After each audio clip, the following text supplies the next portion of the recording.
The Yakshi of the Pala tree, the chilling Kerala. Folklore in the mystic forests of Kerala. The nights are never entirely dark. Something moves between the trees. Something ancient, something cold and calculating. It begins with a smell. Sweet, unbearably sweet. The white flowers of the Pala tree, blooming only after dark. The English called it the devil tree. Every grandmother knew the cautionary tale. Every child was warned, don't venture out alone at night, and if you absolutely have to, avoid the Pala tree at every cost. Do not look up into its branches. And whatever you do not stop, no matter who calls out to you, no matter how sweetly, no matter how familiar the voice sounds. The Yakshi, the powerful enchantress who wanders the Pala tree, is a soul that found no peace at the threshold of death. She appears in Kerala's oldest scriptures, a nature deity, a protector of trees and rivers, worshipped by many for favors and protection, feared by just as many for what she takes in return. The story always begins with a traveler, a man walking home alone late at night. The forest road curves and turns, but he is not afraid.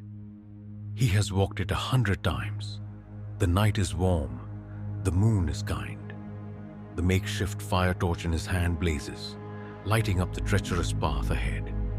And then, the air changes. The intoxicating smell of Pala flowers, so close, so overwhelming. He slows, he looks up, and then the sweetest voice he has ever heard calls out to him.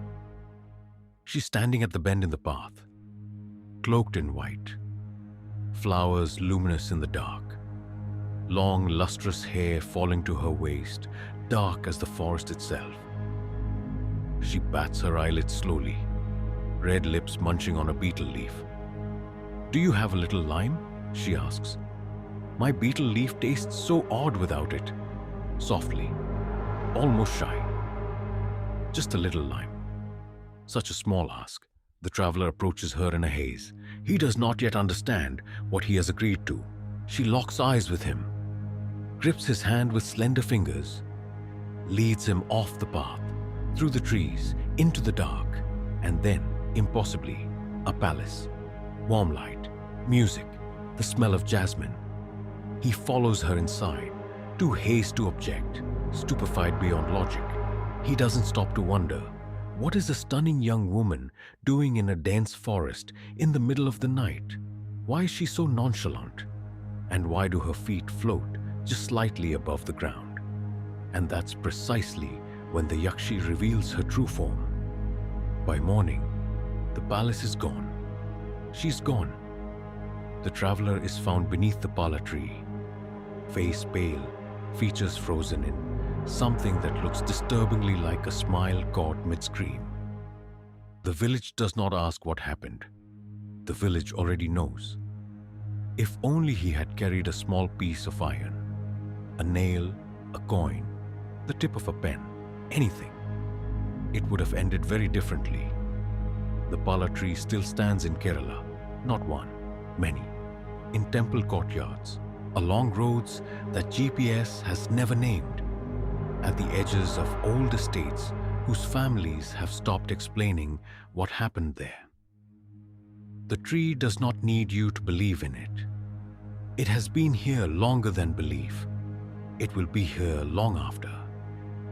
On certain nights when the air turns sweet without warning, without any tree nearby, the old ones go very quiet.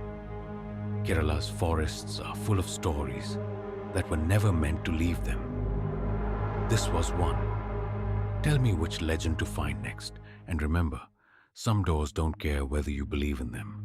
They open anyway.